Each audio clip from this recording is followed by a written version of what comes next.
Now we are going to discuss the effect of pressure on solubility of gas in liquid, and that is explained by Henry's law. Now as pressure increases, solubility of gas in liquid increases. So we can state Henry's law as the solubility of a gas in liquid is directly proportional to pressure of the gas. Solubility is directly proportional to pressure of gas. Suppose we take a mixture of gases, then the solubility of each gas in the mixture is directly proportional to partial pressure of the gas. And partial pressure means, since we have taken a mixture of gases, we know that each gas will exert its own individual pressure, and we call that as partial pressure. And you know this is given by Dalton. So if we take a mixture of gases, then the solubility of each gas is directly proportional to its partial pressure. Now we can also express solubility in terms of mole fraction. So the most commonly used statement of Henry's law is, according to Henry's law, the partial pressure of gas in vapor phase, partial pressure of gas in vapor phase is directly proportional to mole fraction of gas. Partial pressure of gas in vapor phase is directly proportional to the mole fraction of gas in solution. So this is the most commonly used statement of Henry's law. That is, the partial pressure of gas in vapor phase is directly proportional to mole fraction of gas in solution. Or mathematically, we can write the expression as partial pressure P proportional to mole fraction X. If you remove the proportionality sign, P is equal to KH into X, where KH is called Henry's law constant.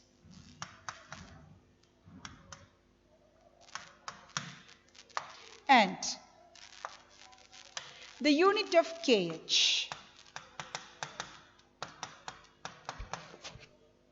Unit of KH is, we know that from this expression, KH is equal to partial pressure by mole fraction.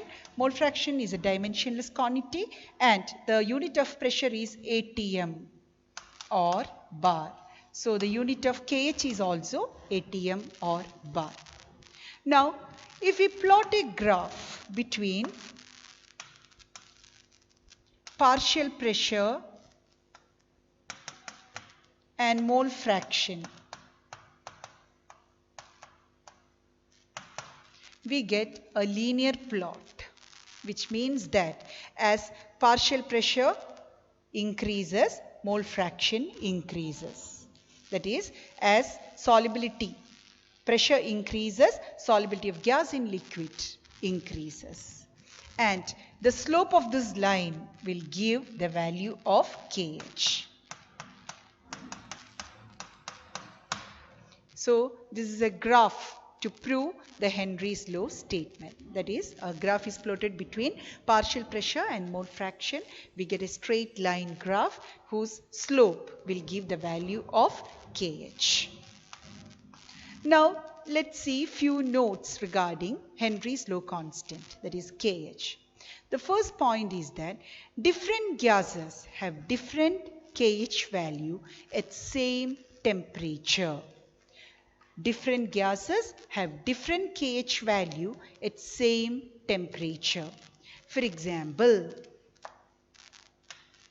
the KH value of hydrogen gas and helium gas at same temperature, that is 293 Kelvin, will be different. So different gases will have different KH value at same temperature. Now the second point is, higher the value of KH, lower is the solubility of gas in liquid. Higher the value of KH, lower is the solubility of gas in liquid. So if you are given the KH value and you are asked to find which gas is more soluble and less soluble, the rule is higher the value of KH, lower is the solubility of gas in liquid. For example, the KH value of hydrogen gas at 293 Kelvin is 69 atm and helium is 144 atm. So we know that helium gas, since it has higher KH value, the solubility of helium gas will be lower than solubility of hydrogen gas, because the hydrogen gas is more soluble as its KH value is less. So the relationship between KH value and solubility is that higher the value of KH, lower is the solubility of gas.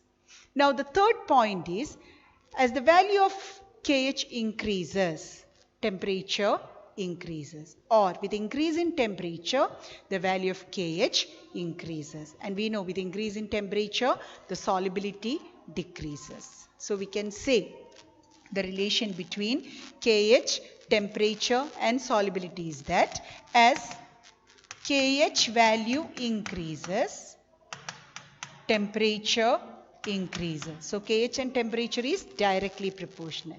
Now as KH value increases, solubility decreases.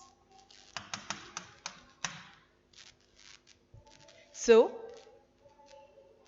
KH increases, temperature increases and solubility decreases, and KH and solubility are inversely proportional.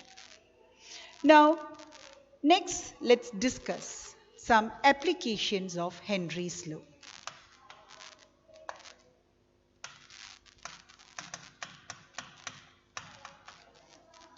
Applications of Henry's law.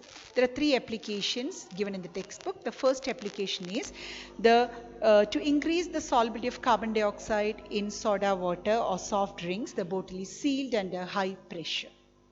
Now the second application is, you know that scuba divers, they carry a cylinder at their back, because you know that when they go under the water, the pressure under the water is very high. So as pressure increases, more and more gases dissolve in their blood, and what happens, there is the solubility of all these gases are high in their blood when they are underwater.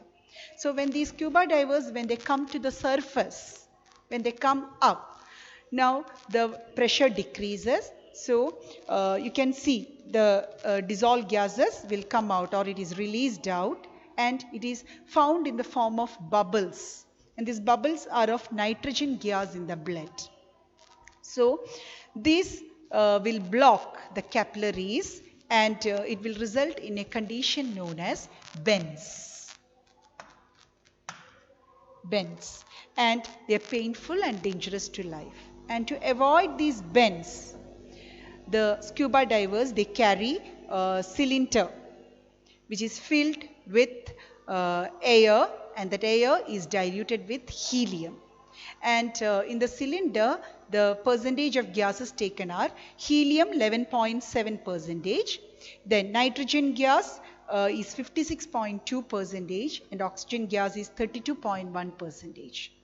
That is taken in the cylinder. So that cylinder contains air diluted with helium to avoid bends. Now the third application of Henry's law is, at high altitudes we know that the partial pressure of oxygen is less than that at the ground level.